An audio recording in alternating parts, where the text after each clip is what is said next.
आज 78वीं जश्न आज़ादी के आज के इस प्रोग्राम के सदर मुहतरम स्टेज पर रौनक अफरोज़ असातिज़ा किराम और मेरे सामने बैठे हुए अज़ीज़ साथियों, दुनिया के तरक्की पजीर ममालिक में से हमारा मुल्क हिंदुस्तान भी है।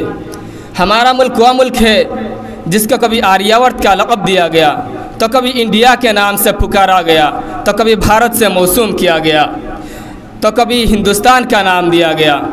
हमारा मुल्क हिंदुस्तान अपनी आगोश में ऐसी ऐसी चीज़ों को लिए हुए है कि पूरी दुनिया उस पर फ़ख्र करती है। इसके सीने में शाहजहाँ की मस्जिद व ताजमहल की अज़मत पोशीदा है। महात्मा बुद्ध व टीपू सुल्तान इसी के परवरदा है। अशफाक़ुल्लाह खान इसी का लाल है। सतलज की लहरें इसी की गोद में है। हिमालय के सर पर इसी का ताज में है। महात्मा गांधी इसी के जिगर का टुकड़ा है। ब्रिगेडियर उस्मान को शजाअत इसी ने बख्शी है। वीर अब्दुल हमीद को बहादुरी इसी ने अता की है। हुसैन अहमद मदनी को झूला इसी ने झुलाया है।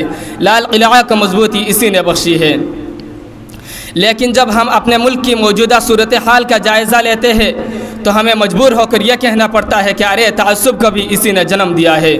जुल्म और बर्बरियत को उरूज इसी ने बख्शा है। कत्ल और गारतगिरी को अपना शिवा इसी ने बनाया है। मजहब के नाम पर फितना फसाद फैलाने वाले लाल को इसी ने जन्म दिया है। अशोक संगल को इसी ने पैदा किया है। अडवाणी को इसी ने जन्म दिया है। मुरली मनोहर जोशी और बाल ठाकरे को इसी ने पैदा किया है। उमा भारती देशद्रोही इसी की बेटी है। सुषमा स्वराज इसी की लाडली है।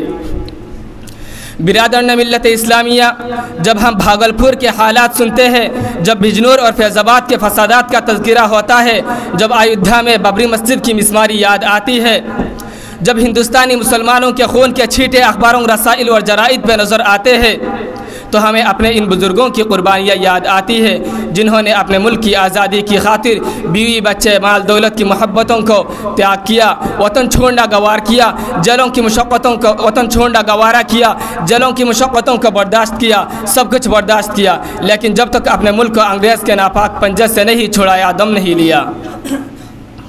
जब गुलिस्ता को खून की ज़रूरत पड़ी तो सबसे पहले हमारी ही गर्दन कटी।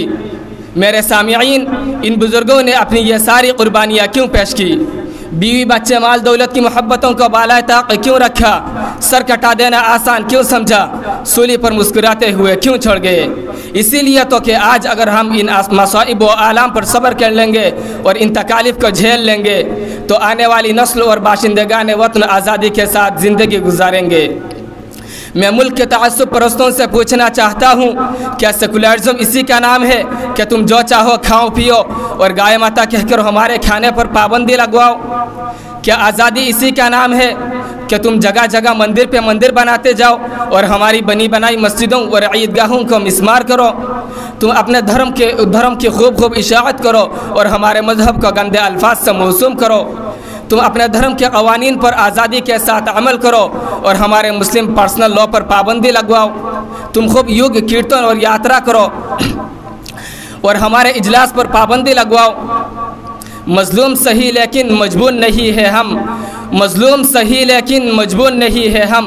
अगर ज़िद पे आ जाए तो कोहराम मचा देंगे। दुआ कीजिए अल्लाह रब्बुल इज़्ज़त हमारे बुज़ुर्गों के इन ख्वाबों को शर्मिंदा ताबीर करे और हमारे अंदर इन अकाबिरीन और मुखलिसीन जैसा हौसला और जुर्रतमंदी इनायत करे और मुल्क का मुहाफ़िज़ और दीन इस्लाम का दाई बनाए। आमीन व आखिर दावाना अनिल हम्दुलिल्लाहि रब्बिल आलमीन।